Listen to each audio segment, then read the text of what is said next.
Okay, now finishing the uh, last part of the third part of the integrated shoulder complex functions biomechanics.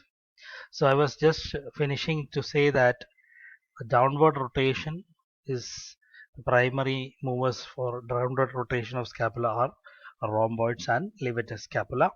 This is the action line of the rhomboids which is present in the middle part of the the middle part of the scapula, stabilizing it towards the thorax, and usually it's adductor stabilizing force, and the elevator scapula, that is elevation, which is action is elevation of the scapula. Together, when they act in this angle, the inferior rhomboid and the levator scapula, they create a downward rotation.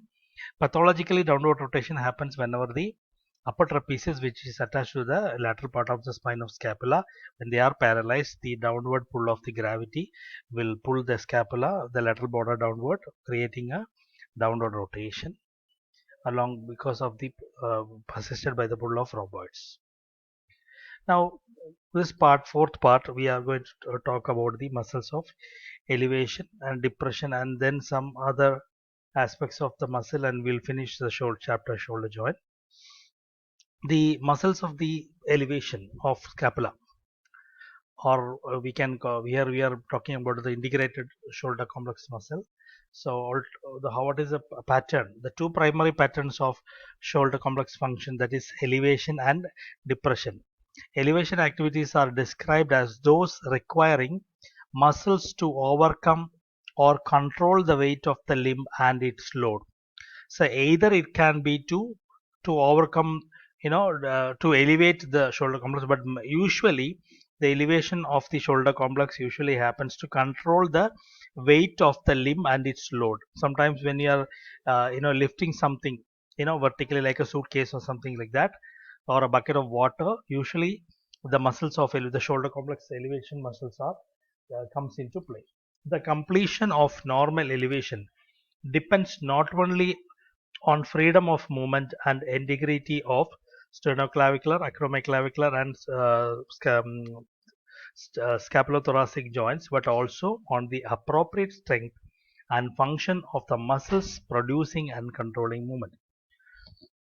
So here, the completion mean the normal movement, the elevation of the shoulder complex not only is dependent upon the free movement of, or the stability and integrity of normal joint function of sternoclavicular, acromiclavicular, and scapulothoracic joints, but also on the appropriate strength and function of the muscles producing and controlling the movement. So what you have to understand, we have to understand that for the normal elevation function of the shoulder complex, we need a normally functioning stable sternoclavicular, acromiclavicular, and scapulothoracic joint, along with normally functioning muscles which are controlling and producing the movement.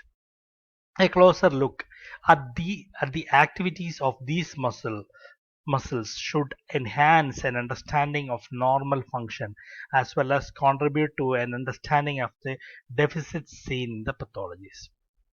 First muscle we have to discuss is, we are talking here, we are not talking about the elevation of scapula. Earlier I showed you the figure which is about the elevation of scapula. Here we are talking about the elevation of the shoulder complex. The deltoid muscle function, the primary muscles used to elevate the shoulder complex while, like in carrying a bucket of water or a suitcase, is the deltoid muscle. And you all know that the largest muscle in the arm, which is which has anterior, middle, and posterior, intermediate and posterior layout, or what you call as a representation. The deltoid at its resting length, when we call it as optimal length tension is present, that is resting length. When the arm is at the side, when at resting length, the deltoid's angle of pull will result in the predominance of the superior translatory pull on the hume. We have discussed that in the earlier chapters, that how the line of action, which is fx and fy, and the resultant f deltoid pull which we get. So usually it is a superior directed translatory pull on the humerus with an active contraction. The deltoid muscle are an effective primary mover for flexion and abduction, because you know that the anterior aspect of the deltoid, when they act as a flexor, and along with the middle part. And if you are having a only the middle part, intermediate deltoid, which is the lateral deltoid, then it will act as a abductor. While the anterior deltoid is a prime mover for flexion, the anterior deltoid can assist with abduction up to 15 degrees of glenohumeral motion. During abduction in the plane of scapula, that is the diagonal plane of scapula, the anterior and middle deltoid segments are optimally aligned to produce elevation of the humerus. So primarily deltoid muscle is an elevator of the humerus, and in the anterior deltoid is a prime flexor mover, and it can along acting along with the middle deltoid. The anterior deltoid can even give a 15-degree of glenohumeral abduction. These are things we have to remember. The action line of the posterior, and what is the role of posterior deltoid? Anterior posterior deltoid is there. What about the lateral? So the posterior deltoid does not have a significant role because it has a small momentum arm. You all know that the momentum arm is what determines the torque production or force generation. Rotational force generation is what is called as torque. And here, whenever the moment arm is lesser, the torque production is going to be reduced. So the action line of the posterior deltoid has two small MA means it has a small moment of arm, and this rotator component is not effectively to produce an abduction in a frontal plane. It's so what does it? It has to do some role. It has to have some role. So it acts as a joint compressor. So you can remember that the anterior deltoid is primarily a flexor in a joint flexor and also an abductor, while the anterior deltoid is a prime mover. What is the prime function? Is the flexion of the anterior of the shoulder in the anterior deltoid. The middle deltoid, or what we call as the lateral deltoid, is effective as an abductor in some degree of 15 degree of glenohumeral elevation also. And the posterior deltoid does not have a larger MA, so they are not an effective abductor. They act as a joint compressor during horizontal abduction. Analysis by EMG shows gradually increasing activity in deltoid, peaking at 90 degrees of humeral abduction. You all know that earlier in the first chapter you have already studied that in the 90 degree of humeral abduction, because the momentum become maximum, the torque created will be maximum. So it is also the same here. The deltoid is producing a maximum torque at 90 degree of humeral abduction. Maintenance of an appropriate length tension relationship of the deltoid is strongly dependent on simultaneous scapular movement or scapular stabilization. Scapular stabilization is very much necessary to maintain a normal length tension relationship of deltoid. Effective deltoid activity also depends on intact rotator cuff muscles. So what all things you need? You need a good scapular stabilization. You need intact rotator cuff muscle in order to produce a normal length tension relationship of the deltoid, which is a strongest, what we can say is a elevator of the shoulder complex. So these two, scapular stabilizers and the intact rotator cuff muscle, the health of these two is very much important for a primary shoulder elevator or deltoid. With complete derangement of the cuff, a contraction of the deltoid.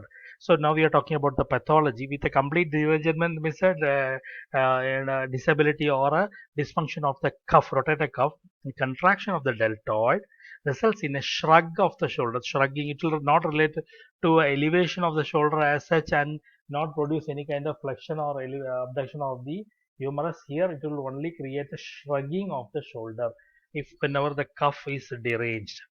Stimulation of axillary nerve innervating the nerve innervating the deltoid is a and the teres minor muscle. So axillary nerve, when they are stimulated, they produces approximately 40 degrees of. So this is a study in which the artificially stimulating the axillary nerve by any usually what physiotherapists do. It can see that 40 degree of abduction is produced.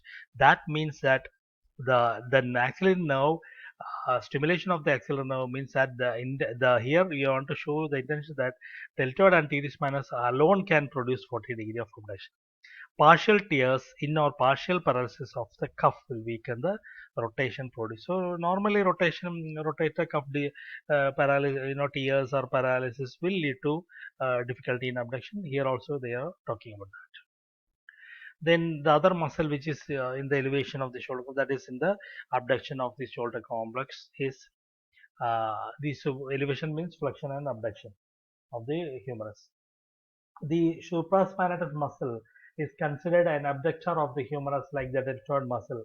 However, it functions in all planes of elevation of the humerus. It functions throughout the range of elevation of the humerus. That is the importance of supraspinatus. That is why the rotator cuff, which is supraspinatus, is a major rotator cuff muscle. So the importance of supraspinatus muscle, you would have understood that in the whole chapter we have been discussing. This muscle has a very major role to play. It's a very important muscle for the normal function of the shoulder joint. The moment of arm of the supraspinatus muscle is fairly constant throughout the range of motion and is larger than that of the deltoid. The moment of arm, you have to understand and remember that is larger than, even though we call the deltoid as a primary elevator muscle in the elevation of elevator muscles, but supraspinatus has a larger moment of arm to play and is larger than that of the deltoid for the first degree 60 degrees of shoulder abduction. In the first 60 degrees of shoulder abduction, we already discussed the 90 degree deltoid has a maximum MA. So up to 60 degree of abduction, shoulder abduction, the supraspinatus muscle is dominant than the deltoid. When deltoid is paralyzed, so supraspinatus alone can bring the arm throughout. Even if the deltoid muscle, the axial nerve, if there is a problem with the pathology of axial nerve paralysis is there, the nerve conduction is affected, deltoid paralysis will happen. Even in that stage also, the person can abduct the arm throughout the range, but weaker. If you give resistance, he cannot do. The secondary functions of supraspinatus are to compress. What is this? We already discussed about the primary function. It has a stronger abductor role than the deltoid in the first 60 degree, and then it has a larger MA in the first 60 degree, but it has a role throughout the abduction process of the humerus. Secondary function is it is a steerer muscle. We already have discussed that earlier. It is a steering muscle. It steers the humeral head and maintains in the assistance of stability of the dependent arm. Most commonly, tears of rotator cuff muscle do not remain isolated. Usually, we have discussed it earlier. Whenever there is a rotator cuff injury, the whole rotator cuff muscles sits will be affected, and the weak rotator cuff, more extensive, injury will be presented. Now we go into the other important muscles in the upper and lower trapezius and serratus anterior functions. What are the functions? The balance of forces that drive the scapula in elevation of. So here the above two muscles are the main, the deltoid and the supraspinatus are the main elevation of elevators of the arm. But upper and lower trapezius and serratus anterior also, we have already discussed that. That is because they